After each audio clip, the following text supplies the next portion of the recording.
ప్రస్తుతం ఈ Gen Z mind set ఎలా ఉంటుంది, అసలు దానివల్ల ఎలాంటి ప్రభావం ఉండేటటువంటి అవకాశం? ఈ తరం పిల్లలు చాలా స్మార్ట్గా ఉన్నారు. వాళ్ళని కరెక్ట్ పాయింట్ ఆఫ్ వ్యూలో పెడితే వాళ్ళంత మించిన వాళ్ళేది. ఎందుకంటే మనం చదువుకునే విధానాలు, మనకు తెలిసిన నాలెడ్జ్ కన్నా ఇప్పుడు చూస్తే ఫార్ బియాండ్ వెళ్ళిపోయారు వాళ్ళు. నాకు తెలిసి వాళ్ళ మెంటల్ స్టేటస్ ఎంత పర్ఫెక్ట్గా ఉన్నా దాంట్లో చాలా మట్టుకు లోపాలనే. పెళ్లి అంటే నూరేళ్ల పంట అంటారు, కానీ ప్రస్తుతం ఉన్న పరిస్థితుల్లో పెళ్లి 3 నాళ్ళ ముచ్చటగానే మిగిలిపోతుంది. అంటే భార్యాభర్తల మధ్య దూరం పెరగడం, డైవర్స్లు ఎక్కువ కావడానికి కారణం వాళ్ళ మధ్యలో ఉన్నటువంటి ఈగోలే కారణం అని చెప్పొచ్చు. ఈగోలు అంటే మన సోషల్ మీడియాకి మళ్ళీ థ్యాంక్స్ చెప్తాను నేను. చాలా మటుకు ఈ మీడియా వాళ్ళే నేను చెప్తాను. ఒక రిలేషన్షిప్లో ఏదైనా రప్చర్ అయితే అది అందులో కొంచెం సెలబ్రిటీస్ ఉన్నా, ఇన్ఫ్లుయెన్సర్స్ ఉన్నా ప్రచారం చేసేస్తారు. నాలుగు తరాల నుంచి ఆ ఛానల్స్ అంతా కవర్ చేసి, అంటే యూత్కి ఇచ్చే మెసేజెస్ ఏముంటాయంటే ఇంత కరప్టెడ్ సిస్టమ్ అని చూపిస్తున్నాం మేడం. ప్రస్తుతం చిన్నపిల్లలు ఫోన్ చూపిస్తేనే అన్నం తింటూ ఉన్నారు. అసలు అంటే అంతలా కనెక్ట్ కావడానికి గల కారణం ఏంటి? అంటే రేపు భవిష్యత్తులో వాళ్ళ యొక్క ఆరోగ్యం మీద ఎలాంటి ఇంపాక్ట్ చూపించే అవకాశం ఉంటుంది ఈ మొబైల్? మీరు చిన్నపిల్లల గురించి అనుకుంటారు, మీరు తినేటప్పుడు మీరు టీవీ చూడకుండా తింటున్నారా? ఇప్పుడు ఆర్సీబీ టీం గెలిస్తే మొత్తం సంబరాలు చేసుకోవడంతో పాటు రోడ్ల మీద మొత్తం గంతులు వేస్తున్నారు. అదే తల్లిదండ్రుల విషయానికి వచ్చేసరికి, గురువులను పూజించే విషయానికి వచ్చేసరికి ఎవరు కూడా సరిగా ఉండరు పిల్లలు. అంటే ఎందుకంటారు ఇలాంటి ప్రభావం? ఇదంతా కొత్తదండి. వీటిని వదిలేసుకొని వాళ్ళని ఎవరు పట్టించుకుంటారు? వాళ్ళు జస్ట్ మనకి ఏటీఎం కార్డ్స్ తప్ప వాళ్ళు ఇంకా దేని పనికిరారు. ఏంటంటే మీకు అందరికీ ఒకటే సలహా ఇస్తున్నాను, నేను ఇన్స్టాగ్రామ్ని శుభ్రంగా లాక్ చేసేసుకోండి.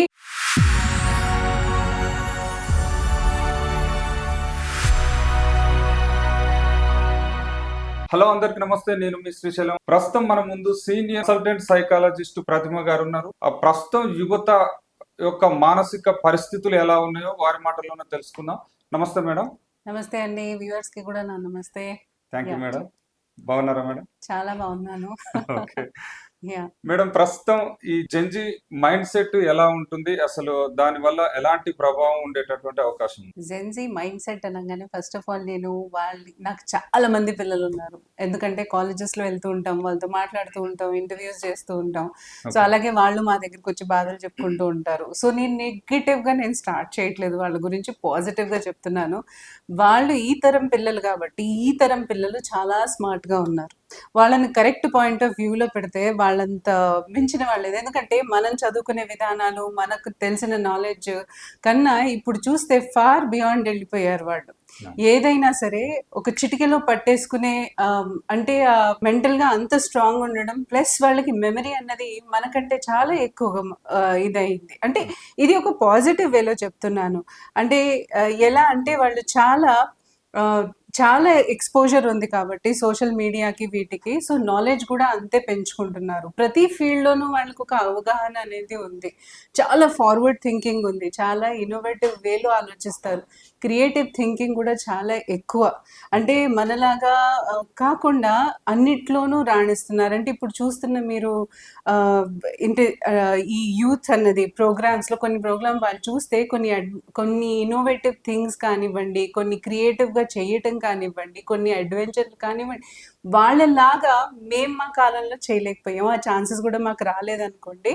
సో వాటిలో వాళ్ళు చూస్తే నిజంగా చాలా అంటే మాకంటే ఎంతో ఫార్వర్డ్ లెవెల్లో ఉన్నారని అనుకోవాలి. అలాగే ఈ మెంటల్ అవేర్నెస్ అన్నది వాళ్ళకి చాలా తెలుస్తుంది కాబట్టి కొంచెం ఎక్స్ట్రీమ్గా వెళ్తున్నారు, అదొక వేరే విషయం. కాకపోతే వాళ్ళు తెలుసుకునే ప్రాసెస్లో మాత్రం చాలా చక్కగా వాళ్ళు అంటే రాణించగలరు అని అంటాను నేను. ఒకటి, రిలేషన్షిప్లో బౌండరీస్ అన్నది కూడా వాళ్ళకి తొందరగా తెలిసిపోతుంది. అంటే టాక్సిసిటీ ఉంది అని అంటే వాళ్ళు ఏం చక్కగా బౌండరీస్ కూడా తీసుకుంటారు. వాళ్ళలో అంత తెలివితేటలు అయితే ఉన్నాయి.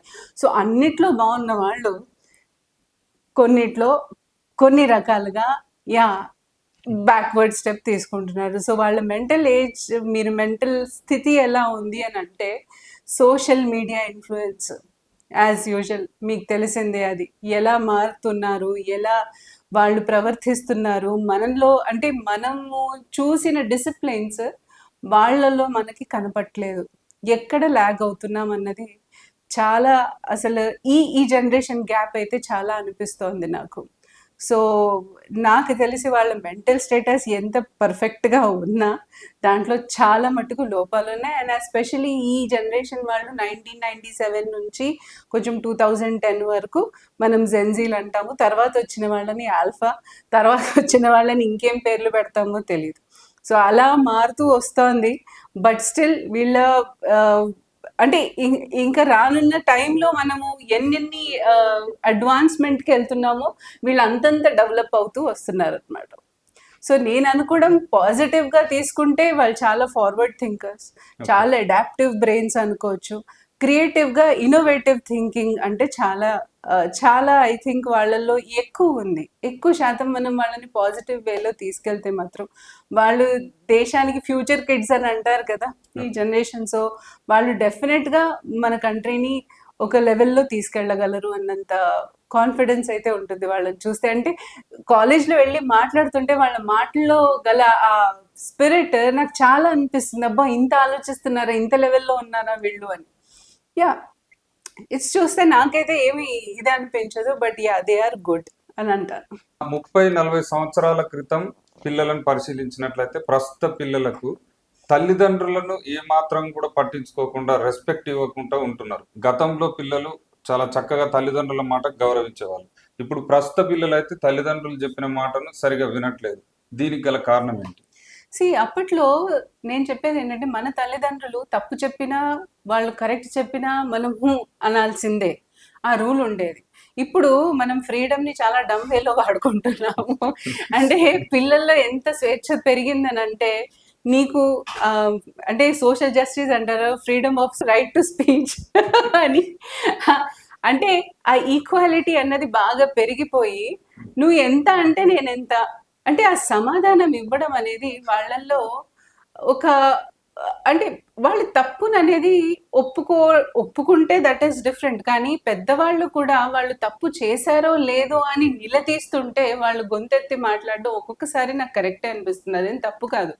ఎందుకంటే చాలా మంది పేరెంట్స్ అంటే నేను పెద్దవాళ్ళు అంటే మేం పెద్ద కాబట్టి వాళ్ళు మా మాటలు వినాల్సిందే అన్న యాక్చువల్లీ అదే మైండ్ సెట్తో మనం ఉంటాం. ఎందుకనంటే పెద్దవాళ్ళు గౌరవించాలి. గౌరవించడం అంటే ఏంటి యాక్చువల్గా? అంటే వాళ్ళు ఏం చెప్పినా తల గంగిరెద్దులాగా ఊపాల్సిందేనా వీళ్ళు? అలా కాదు కదా. లేదు వాళ్ళు ఏం చెప్పినా దాన్ని సమాధానం అంటే మనలో సమాధానం ఉంది, మనం తప్పు చేయలేదన్న ధైర్యం మనకు ఉంది. అది చెప్పకుండా మనం అడుగుదొక్కుంటే పిల్లల మానసిక పరిస్థితి ఏమవుతుంది? సో ఆలోచించిన విధానం మనం మారింది కాబట్టి వాళ్ళల్లో కూడా మాట తీరన్నది మారుతోంది. అంటే ప్రతి తప్పుని ఎదిరించే శక్తి ఈ పిల్లల్లో ఈ జనరేషన్లో ఉంది. అది రావాలి. నేను అంటాను అది అవ్వాలి. ఎందుకనంటే ప్రతిదీ మీరు చెప్పినట్టు వినాలి అన్నది ఏం లేదు. అట్లా అని వినకపోవడం అనేది కొన్ని మంచి చెప్తే వినకపోవడం అనేది అది నిజంగా తప్పే. మంచి చెప్తుంటే వినకపోవడం. కానీ వీళ్ళు అడిగిన ప్రశ్నకి మన దగ్గర జవాబు ఉండి మనం కరెక్ట్గా నిలదీసినట్టయితే వాళ్ళ తప్పుని డెఫినెట్గా వాళ్ళు ఒప్పుకుంటారనే ఇదైతే ఉంది. ఎంత టీనేజర్స్ అవని ఎంత అవనివ్వండి మన పెంపకంలో డిపెండ్ అయి ఉంటుంది అవంతా. అంటే మనం ఇట్లా వాళ్ళు ఒప్పుకోరు, వాళ్ళు చెయ్యరు, వాళ్ళు నిలదీస్తున్నారు పేరెంట్స్ని అని అంటే ఎక్కడో అక్కడ మనం కూడా తప్పు చేసే ఉంటామని అని అనిపిస్తుంది నాకు. సో ఆ ప్రశ్నకి నాకు జవాబు సిచ్యువేషన్లు బట్టి జెన్జీ ఎట్లా రియాక్ట్ అవుతుందో అట్లా react. They are very logic thinking people అన్నట్టు ప్రతి దానికి వాళ్ళకి జవాబు దేవుడు ఉన్నాడా అంటే ఎక్కడ, ఏమిటి, ఎందుకు. ఒకే ఒక క్వశ్చన్ అని ఇన్ని రేపులు జరుగుతుంటే ఏం చేస్తున్నారు ఆయన అనేసి కూడా అడుగుతారు. జనరల్ క్వశ్చన్స్ నేను చెప్తున్నాను, కానీ వాటికి అన్నిటికీ మన దగ్గర సమాధానం ఉందా? లేదు.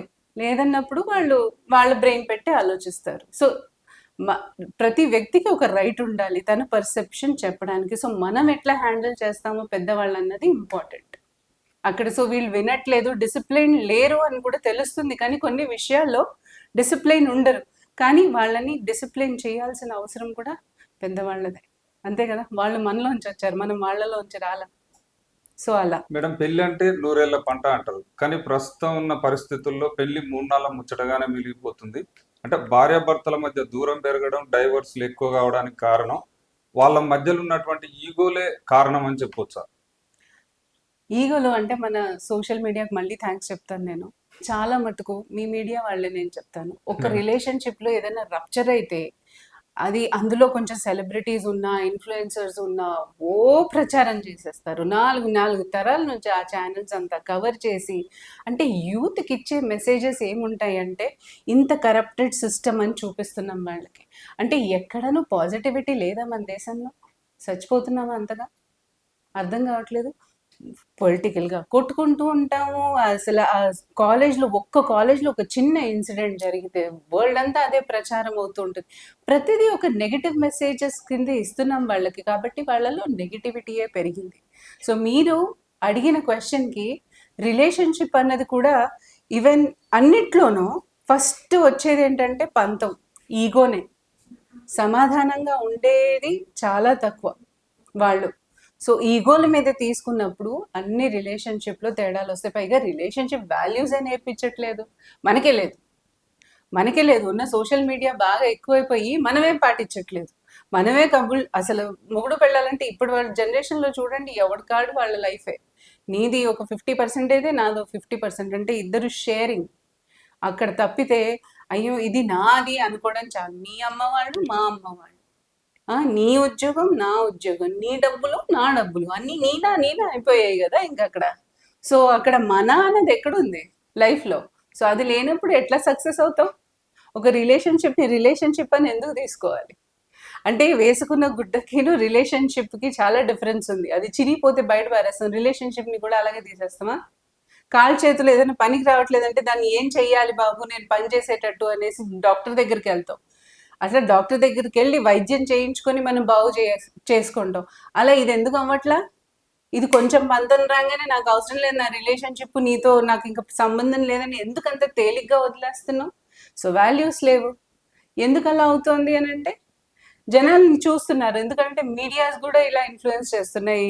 మళ్ళీ యూట్యూబ్‌లో వచ్చిన షార్ట్స్ గూడా కొన్ని విపరీతంగా అంటే మొగుడు పెళ్ళాలు ఎలా కొట్టుకుంటారని లిటరల్లీ ఒక లేడీని కింద పరిచి అంటే పెళ్ళైన తర్వాతే అంటే లేడీస్ ఎంత రాక్షసత్వంగా బిహేవ్ చేస్తారో అని జోకులేసుకుంటున్నారు. అవసరమా మీకందరికి? అవసరమా వాటి మీద నవ్వుకోవటం? అవసరమా అలాంటి జోకులు? అంటే ఇవన్నీ నెగెటివ్ ఇంపాక్టే అవుతున్నాయి గదా! పెళ్ళంటే అబ్బో! వద్దు. అలా ఎందుకొస్తోంది? మనుషుల్లో ఆ భావాలు ఎందుకొస్తున్నాయి? సో, రిలేషన్‌షిప్ అవ్వంగానే బ్రెయిన్‌లో అదే రికార్డ్ అయింది గదా! వీడికన్నీ. రిలేషన్‌షిప్‌లో అనగానే ఇద్దరు కపుల్స్‌కి అదే రికార్డ్ అవుతుంది. సో, ముందు అవన్నీ వస్తాయి. దాని తర్వాత రిలేషన్‌షిప్ వస్తుంది. రైట్? సో, అందుకని విడాకులు ఈ ఈ ఈ సెపరేషన్స్ చాలా విపరీతంగా పెరిగిపోతున్నాయి. ఏమనంటే మాకు తెలిసిన వాళ్ళని చూసాం మేము. అలాగే చేస్తోంది ఆ అమ్మాయి గూడా. అసల ఏంటంటారు నార్సిసిజం. నార్సిసిస్ట్ అండి మా వైఫ్. విడాకులకొచ్చే వాళ్ళకి పర్సనాలిటీని. నార్సిసిస్ట్ అంటే ఏంటిరా? అనేసి అడిగితే వాడికి సమాధానం లేదు. అంటే ఇన్‌ఫ్లూయెన్స్ అవుతూ ఎక్కువ అవేర్‌నెస్‌లు పెంచుకుంటూ ఇవన్నీ వాళ్ళు సెపరేషన్‌కి తొందరగా ఎళ్ళిపోతున్నారు తప్ప అర్థం చేసుకోవట్లేదు రిలేషన్‌షిప్స్ అంటే ఎంత ఇంపార్టెంటో. అది లైఫ్ లాంగ్ హోల్డ్ చేసుకునేవాడే బావుంటాడు. లేకపోతే ఒంటరిగానే మిగిలిపోతాడు. అండ్ ఒంటరిగా ఎన్ని రోజులు ఉంటారో చూద్దాం. చూసుకోండి. 100 ఏళ్ళు అలా ఉంటారా? ఆ ఒంటరిగా ఉన్న మనిషిని ఒకసారి ఎళ్లి అడగండి ఎలా ఉంటాడో అని. వాడు చెప్తాడు నాకు రిలేషన్‌షిప్స్ ఉంటే బావుండు. ఎవరన్నా ఉంటే బావుండు నాకు తోడు అని. అప్పుడు తెలుస్తుంది ఆ వాల్యూస్. ఎవ్వరూ ఒంటరిగా ఉండలేరండి. చివరి వరకు మనం ఎవరినైతే హోల్డ్ చేస్తామో వాళ్ళతో ఉన్న బాంధవ్యం తప్ప ఇంక మనకి ఎవ్వరికీ అంత ఇంపార్టెన్స్ మనం ఇవ్వలేము లైఫ్‌లో. మల్టిపుల్ పీపుల్‌ని పెట్టుకోకూడదు. అదంటాను నేను. అంటే ఇప్పుడు ప్రస్తుతం ఉన్నటువంటి ఇన్‌ఫ్లుయెన్సర్‌లు ఈళ్ళు సెలబ్రిటీల ప్రభావమే సమాజం మీద చాలా ఉందని అనొచ్చా మేడం? చాలా ఉందనంటే నేను డెఫినెట్‌గా అంటాను. ఇప్పుడు sorry to give this example. ఒక విలన్ ఇట్లా ఎగిరేసుకొని సిగరెట్ తాగితే అదో ఫ్యాషన్, ట్రెండ్. హీరో గూడా ఎగిరేసుకుంటూ సిగరెట్లు కాల్చి నిప్పంటిస్తే ఫ్యాషన్. ఆ! అదెట్లా అవుతుంది? పోనీ యూత్ ఆగుతారా? యూత్ ఆగట్లేదు గదా! యూత్ కూడా అలాగే చెయ్యాలని ట్రై చేస్తూ ఉంటారు. మరి దీన్ని వాళ్ళు ఇన్‌ఫ్లూయెన్స్ కింద తీసుకోకపోతే ఎలా? వాళ్ళొక మాట అంటే వేదం అయిపోతుంది వాళ్ళకి. అమ్మా, నాన్న, ఇటు గురువులు, ఇటు వీళ్ళు చెప్పడం అసలు వేరే అయితే, వాళ్ళు చెప్పడం ఇంకో వేరే విధానం. ఆ! ఇప్పుడు చిన్న చిన్న ఎగ్జాంపుల్స్ ఇస్తున్నానండి. ఒకళ్ళ సెలబ్రిటీస్‌ని చూసి వాళ్ళ వేషధారణ మనం మార్చుకుంటున్నాము. అంటే వాళ్ళలాగా ఉండాలని ప్రయత్నిస్తున్నాం. మనని మనం మర్చిపోయి వేరే వాళ్ళలాగా ఎలా ఉంటారు మీరు? అంటే నేను ఇప్పుడు అమితాబ్ బచ్చన్‌లా మార్చుకుంటే నేను ఐశ్వర్య రాయ్‌లా మార్చుకుంటే నేను అవ్వగలనా? నేను అవ్వలేను. సో, నాది నా నేచరే. సో అలాగే మీరు కూడా మీ ఇండివిజువల్ నేచర్తోనే పుడతారు. మనం ఎవరిలాగా అవ్వలేము. సో వాళ్ళని ఒక రోల్ మోడల్స్ కింద తీసుకోవచ్చు. వాళ్ళు పడిన కష్టాన్ని మనం చూడాలి. అంతేకాని వాళ్ళు ఏదన్నా అంటే ఇలాంటివి మనం ఏదైతే నెగెటివ్ మనకు అనిపిస్తుందో వాటిలతో మనం ఇన్‌ఫ్లూయెన్స్ ఎందుకు అవుతున్నామో అర్థం కావట్లేదు. అంటే అంత పిచ్చి అలవాటయిందనమాట. అంటే మన వరల్డ్‌లో మన మన అంటే ఎక్కడైనా చూసినా ఇన్‌ఫ్లుయెన్సర్‌లు పెట్టే ప్రభావం మన మీద చాలా కనిపిస్తుంది. చాలా మందిలో. సో డెఫినిట్‌గా దేర్ ఈస్ ఎన్ ఇంపాక్ట్. జెన్‌జీకి కాదు అందరికీ అవుతుందది. రీసెంట్‌గా మేడం మీరన్నట్లే ఇప్పుడు ఆర్‌సీబీ టీమ్ గెలిస్తే మొత్తం సంబరాలు చేసుకోవడంతో పాటు రోడ్ల మీద మొత్తం గంతులేస్తున్నారు. అదే తల్లిదండ్రుల విషయానికొచ్చేసరికి, గురువులను పూజించే విషయానికొచ్చేసరికి ఎవరు గూడా సరిగుండరు పిల్లలు. అంటే ఎందుకంటారు ఇలాంటి ప్రభావం? అది గెలిస్తే అది పోటీ. అది అంటే మీరు ఎలా అంటారు ఇప్పుడు తల్లిదండ్రులు చెప్పేది అది ఎప్పుడు ఉండేదే కదా. పాత చింతకాయ పచ్చడి అంటాం. ఇదంతా కొత్తదనం. వీటిని వదిలేసుకొని వాళ్ళని ఎవడు పట్టించుకుంటారు. వాళ్ళు జస్ట్ మనకి ఏటీఎం కార్డ్స్ తప్ప వాళ్ళు ఇంకా దేనికి పనికిరారు. వాళ్ళు బాధలు నిండానికి పనికిరారు. వాళ్ళు సంబరాల్లో పనికిరారు. గెట్ టుగెదర్స్ అవన్నీ మారిపోయి ఇప్పుడంతా మన మొబైల్ జనరేషన్ కాబట్టి వాట్సాప్లో పెట్టుకుని అందరికీ అయ్యో నేను అంటే నాకు జ్వరంగా ఉందనంటే పిల్లలు ఏంటి ఆ ఈమోజీ క్రయింగ్ ఈమోజీ పంపిస్తారు. అంటే దాంతో అర్థం చేసుకోవాలన్నమాట. అయ్యో వీళ్ళకి బాధగా ఉందేమో. సో మన బతుకులు అట్ట తయారయ్యాయి. సో ఇలాంటివన్నీ జరుగుతాయన్న దాంట్లో ఏం పెద్ద ఆశ్చర్యపడాల్సింది లేదు మనం. ప్రస్తుతం చిన్న పిల్లలు ఫోన్ చూపిస్తేనే అన్నం తింటున్నారు మేడం. అసలు అంటే అంతలా కనెక్ట్ కావడానికి గల కారణం ఏంటి? అంటే రేపు భవిష్యత్తులో వాళ్ళ యొక్క ఆరోగ్యం మీద ఎలాంటి ఇంపాక్ట్ చూపించే అవకాశం ఉంటది ఈ మొబైల్? మీరు చిన్నపిల్లల గురించి అనుకుంటున్నారు. మీరు తినేటప్పుడు మీరు టీవీ చూడకుండా తింటున్నారా? అడుగుతున్నాను మిమ్మల్ని క్వశ్చన్. ఎవరు టీవీ చూడకుండా తింటున్నారో వ్యూవర్స్ చెప్పాలి నాకు. ముందు ఒక సీరియల్ నడుస్తూ ఉంటే తప్ప ముద్ద దిగదు. మరి వాళ్ళని ఎందుకు అంటున్నాం? మనం కదా ట్రైనింగ్ ఇచ్చింది వాళ్ళకి. టీవీ చూడండి, గోల భరాయించలేక మనం మన వాట్సాప్ చూసుకోవచ్చు. వాళ్ళు టీవీ చూస్తే ఒక ముద్ద లోపలికి వెళ్తుంది. అలవాటు చేసిందే మనం అయితే ఇంకా వాళ్ళని చెప్పి ప్రయోజనం ఏంటి? చిన్న పిల్లలు అడిక్ట్ అవుతున్నారు అని కాదు, అడిక్ట్ చేస్తున్నాము. అడిక్షన్ మన బాధ నుంచి తప్పించుకోవడానికి మనకు ఎంటర్టైన్మెంట్ కావాలని ఫస్ట్ వీళ్ళది అసలు నోట్లో ముద్దపోతుందా లేదా కూడా తల్లి చూసుకోదు. ఆ పక్కన ఎక్కడో చూస్తూ ఉంటుంది, అక్కడ ఏదో టీవీ పెడుతూ ఉంటుంది. అంటే తను లీనమైపోయి ఉంటుంది, వాడు లీనమైపోయి, అది పొట్టలోకి ఏం వెళ్తుందో కూడా తెలియని జనరేషన్ మంది. సో ఆశ్చర్యపడాల్సిందేం లేదు. అవును, ఇదంతా కంటికి ఎఫెక్ట్ అవుతాయి. ఎలా అంటే ఒక అమ్మాయి వచ్చింది, తన అంటే టీవీ స్క్రీన్ కి చాలా దగ్గరగా చూస్తుంది అనమాట. అంటే బొమ్మ ఇట్లా కనపడాలి, లేకపోతే కళ్ళు రెప్ప ఆర్పకుండా చూస్తున్న అమ్మాయి. సో మయోపియా అంటే సైట్ వచ్చింది, చాలా ఎక్కువ సైట్. ఎంత ఏజ్ వయసు అనుకుంటున్నారు? 3 ఏళ్ల పిల్ల. ఎంతమందికి చూస్తున్నారు ఈ మధ్య కాలంలో? మీరు చూస్తే పిల్లలకి విటమిన్ డెఫిషియన్సీ అయినది వేరే, కానీ ఇలా టీవీలు చూసి కాన్స్టెంట్గా కన్ను రెప్ప ఆడకుండా టీవీలు చూసి తెచ్చుకుంటున్న వ్యాధులు చాలా ఎక్కువ అవుతున్నాయి. అలాగే ఒబెసిటీ పెరిగిపోతుంది. తింటూనే ఉంటారు. అంటే దానికి ఒక గ్యాప్ అనేది ఉండదు. మనం చూస్తూ ఉంటే ఎంటర్టైన్మెంట్ అవుతుంటే ఏమవుతుంది? ఫిలింలోకి వెళ్తే ఏం చేస్తారు? థియేటర్కి వెళ్తే పాప్కార్న్ తింటారు, నాచోస్ తింటారు, రైట్? దాని తర్వాత కాఫీలు తాగుతారు, తర్వాత కూల్ డ్రింక్లు వస్తాయి, అన్నీ వెళ్తుంటాయి వరుసగా. మరి ఆ పొట్ట ఏమవుతుంది అక్కడ? లావు అవ్వకుండా ఏమవుతారు? సో ఒబెసిటీ అనేది కూడా పెరుగుతుంది. షుగర్ కూడా పిల్లల్లో చాలా మంది చిన్న వయసులోనే వస్తుంది. దానికి కారణం మీ టీవీయే. టీవీ చూస్తూ తినకండి. ఫ్యామిలీతో పాటు చక్కగా రాత్రి పూట నాన్నని కూర్చోబెట్టండి, అమ్మని కూర్చోబెట్టండి, పిల్లలు కూడా కూర్చోండి. వాళ్ళతో పాటు హ్యాపీగా మాట్లాడుతూ కబుర్లు చెప్తూ నవ్వుతూ తినండి. దానన్నంత ఆరోగ్యం ఇంకోటి లేదు. తింటే నిజంగా వెళ్ళి వాళ్ళ ఆరోగ్యవంతులుగా అవుతారు. ఎందుకంటే ఫ్యామిలీలో బాండింగ్ అనేది చాలా ఇంపార్టెంట్. ఆ టైంలోనే కనీసం మాట్లాడుకోండి, నలుగురు నాలుగు మూలలో కూర్చోకుండా. కరెక్టా నేను అన్న పాయింట్? కరెక్టే మేడం. ఇప్పుడు ఏఐ టెక్నాలజీ, చాట్ జీపీటీ భవిష్యత్తులో మనుషుల ఆరోగ్యం పైన ఎటువంటి ప్రభావం చూపే అవకాశం ఉంది మేడం? ఆరోగ్యం పైన చూపించదు, బుద్ధి పైన చూపిస్తుంది. అదైతే గ్యారెంటీ అని రాసిస్తాను. ఇప్పుడే చూడండి, ఏఐ వచ్చిందని చెప్పి మనిషి కష్టపడటమే మానేశాడు, చదవటం మానేశాడు. మెయిన్ బేసిక్గా ఎక్కడ ఉపయోగించుకుంటాం దాన్ని? ఏఐని ఏదైనా మనకి అంటే కమ్యూనికేషన్ వైజ్ మనం ఏదైనా రాయాలి అని అనుకున్నా, లేకపోతే ఇంకోటి ఏదైనా పీపీటీస్ ఇప్పుడు అంత ప్రెజెంటేషన్స్ ఇవన్నీ చేయాలని అనుకున్నా, లేకపోతే వీడియోస్ చేయాలన్నా చాలా అడ్వాన్స్మెంట్ వచ్చింది. దానికి అడ్వాన్స్మెంట్కి ఓకే నేను ఒప్పుకుంటాను, కొన్ని కావాలి, టెక్నికల్గా మనం చాలా డెవలప్ అవ్వాలి, దాన్ని ఎలా ఉపయోగించుకోవాలో మనకు తెలియాలి. కానీ బేసిక్గా ఒకటి ఆలోచించండి, ఈరోజు చాట్ జీపీటీతో నేను ఎట్లా అంటే నా ప్రస్తుతానికి నా పరిస్థితి కూడా ఎలా ఉంటుందంటే, ఒకవేళ ఈ హోల్ బుక్ నేను చదవాలనుకుంటే నాకు ఒక బుక్ అర్థం కాలేదు, ఒక పేజ్ అర్థం కాలేదంటే దాన్ని క్లిక్ కొట్టి నేనేం చేస్తున్నాను, ఈ దీంట్లో పెట్టేస్తున్నాను చాట్ జీపీటీలో, అది నాకు ఎక్స్ప్లెయిన్ చేస్తుంది చాలా సింపుల్ వర్డ్స్లో. అంటే ఇదివరకు కాలంలో అలా ఉండేది కాదు. ఏదైతే మనకు అర్థం కాలేదో మళ్ళీ చదివేవాళ్ళం, మళ్ళీ మళ్ళీ చదివేవాళ్ళం, అది అర్థమయ్యేంత వరకు చదివేవాళ్ళం. సో వాళ్ళ లాంగ్వేజ్ మీద పట్టు ఎక్కువ ఉండేది, ఓకే. రాయడంలో కూడా తప్పు లేకుండా రాసేవాళ్ళు. ఇప్పుడు పిల్లలు చూడండి, మాట్లాడడం చాలా పర్ఫెక్ట్గా మాట్లాడతారు.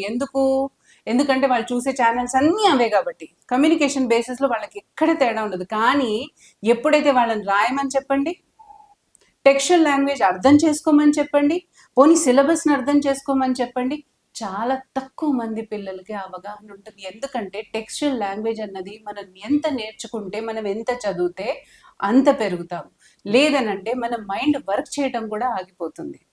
కరెక్టే కదా, ఎంత అనాలిసిస్ చేసుకుంటామో అంత ఇంపార్టెంట్. అంటే ఒక ప్రాబ్లంకి మనకు సొల్యూషన్ టక్కున దొరుకుతుంది, ఆ సొల్యూషన్ అలా దొరకకూడదు. మనం కష్టపడాలి, ఇది కాదు అని మనం ఒకసారి 100 సార్లు ఆలోచించగలగాలి ఒక దాని మీద. కానీ ఆలోచన ఏది, ఫస్ట్ సెల్ ఫోన్లో వచ్చి చెడదొబ్బిందా, ఒక్క నెంబర్ గుర్తుండి అడగదు. నిజం చెప్పాలని అంటే హస్బెండ్ నెంబర్ కూడా గుర్తుండదు ఒక్కొక్కసారి, ఏ నెంబర్ ఉందో అని వెతుక్కుంటూ ఉంటాం. కరెక్ట్, లాస్ట్ డిజిట్లో కన్ఫ్యూజన్ ఉంటుంది. మరి ఇలాంటి పరిస్థితి వచ్చింది ఎందుకంటే అన్నీ మేనేజ్ అయిపోతున్నాయి కదా.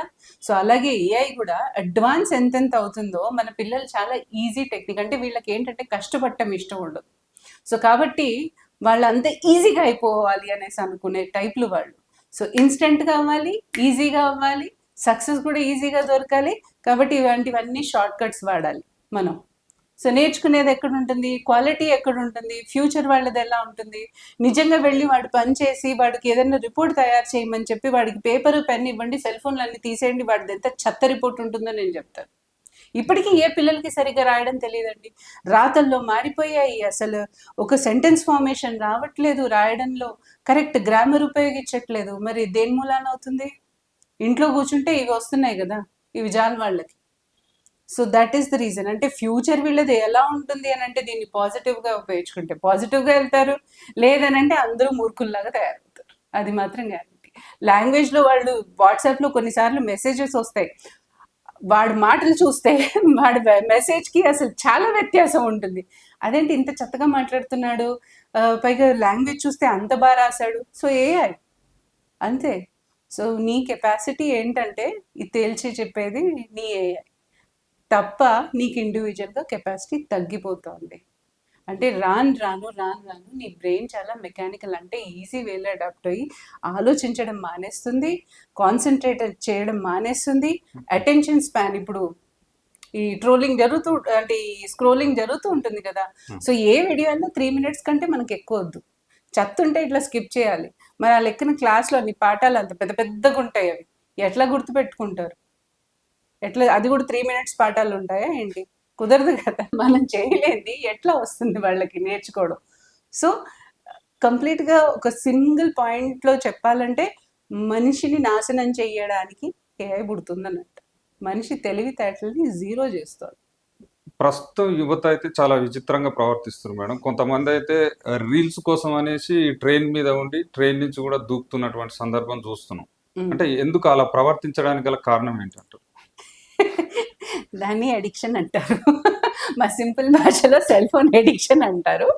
అది చెప్పడానికి నాకే నోరు రావట్లేదు. కొన్నిసార్లు నేను గంటల కొద్దీ ఎందుకు కూర్చున్నానో తెలియకుండా స్క్రోల్ చేస్తూ ఉంటాను. కొన్ని నాకు చాలా ఇష్టమైనది అలా రిపీట్ అవుతూ ఉంటాయి కాబట్టి చేస్తాను. అది ఎవడు పిలిచినా వినపడదు, ఎవడు మాట్లాడుతున్నా అర్థం కాదు. సో అలాంటి దీన స్థితిలో వీడు రైల్వే ట్రాక్ ఎక్కనివ్వండి, సముద్రం మధ్యలో ఉండనివ్వండి, సముద్రంలో నడుచుకుంటూ వెళ్ళిపోతాడు తప్ప రీల్ ఒకవేళ ఉంటే వాడికి ఎలాంటి ధ్యాస ఉండదు. మీరు రైలు పట్ల మీద అడుగుతున్నారు, నేను చూసినప్పుడు ఆటో డ్రైవర్లు, స్కూటర్లు, కారు ప్రతి వాళ్ళు వీడియోలు అలా పెట్టుకుంటా, ఆ ముందు ఒక స్టాండ్ ఉంటుంది, దాన్ని అతికించుకుని వాడు వీడియో పెట్టుకుని డ్రైవ్ చేస్తూ ఉంటాడు. సడన్ గా బ్రేక్ వేస్తే అసలు ఎంత కోపం వస్తుందంటే నాకు ఫోన్ మాట్లాడడం కూడా ఇష్టం ఉండదు జనరల్ గా కార్లో వెళ్తున్నప్పుడు. కానీ వీళ్ళు చేసే వేషాలకి ఎన్ని యాక్సిడెంట్స్ నేను చూస్తూ ఉంటాను తెలుసా. రోజుకి ఒక్కడైనా వెళ్ళి ఆటో వాడు కార్ని గుద్దడం, కార్ వాడు వెళ్ళి ఆటోని గుద్దడం, స్కూటర్ వాడు వెళ్ళి వీడిని గుద్దడం, ఆడ పోట్లాడుతూ మధ్య రోడ్లో పోట్లాడుతూ కూర్చోవడం. అసలు అవతల ట్రాఫిక్లంతా ఉంటాయి కదా కీ అనుకుంటూ వాళ్ళ వాయిసెస్. ఇదంతా చాలా బెస్ట్ గా జరుగుతుంది మన రీల్స్ లో, అదే చూస్తూ ఉంటారు. హోటల్లోకి వెళ్ళండి, ఫ్యామిలీ మాట్లాడుకోదు, రీల్స్ చూస్తూ ఉంటారు. సో అందరికీ ఇది ఒక డోపమైన్. అంటే మన బ్రెయిన్ ఏం చెప్తుందనంటే మనకి ఆనందం వచ్చేది ఇంకా ఎక్కువ చేయిస్తుంది.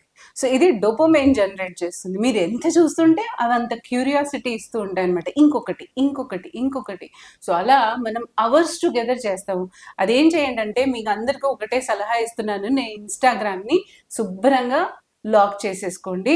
యూట్యూబ్లో షార్ట్స్ వస్తాయి కదా, అది లాక్ చేసేసుకొని ఉంచుకోండి. There is only 1 particular hour, అంటే ఒక 1 అవర్ లేకపోతే రోజులో ఒక ½ అన్ అవర్ పెట్టుకొని చూసుకొని మళ్ళీ లాక్ చేసుకోండి. మళ్ళీ దానికి టెంప్ట్ అవ్వద్దు. ఎందుకంటే అది అడిక్షన్గా మారితే మటుకు మన జీవితాలు నాశనం అయిపోతాయి. చదువు రాదు, ఉద్యోగం సక్సెస్ అవ్వము, దేంట్లోనూ ముందుకు వెళ్ళలేము. అది జీరో చేస్తుంది మీ నాలెడ్జ్ని, అది మాత్రం రాసిస్తాను నేను. చూశారు కదా ఓపికతో ఇంతసేపు మేడం గారు ఎంతలా వివరించారు, మీరందరూ అయితే చూశారు. ఖచ్చితంగా ఈ యొక్క విశ్లేషణ మీద మీ యొక్క అభిప్రాయాన్ని కామెంట్ బాక్స్ లో పొందుపరచండి. ఎందుకంటే మేడం ప్రతి ఒక్క అంశం మీద వివరించడం జరిగింది. ప్రతి ఒక్క యువత యొక్క మానసిక స్థితిగతులు ఎలా ఉంటాయో అనే అంశం మీద పర్ఫెక్ట్ అనాలిసిస్ అయితే ఇచ్చారు. ఖచ్చితంగా మీ యొక్క అభిప్రాయాన్ని కామెంట్ బాక్స్ లో పొందుపరచండి. Thank you so much. Thank you madam. Thank you అండి.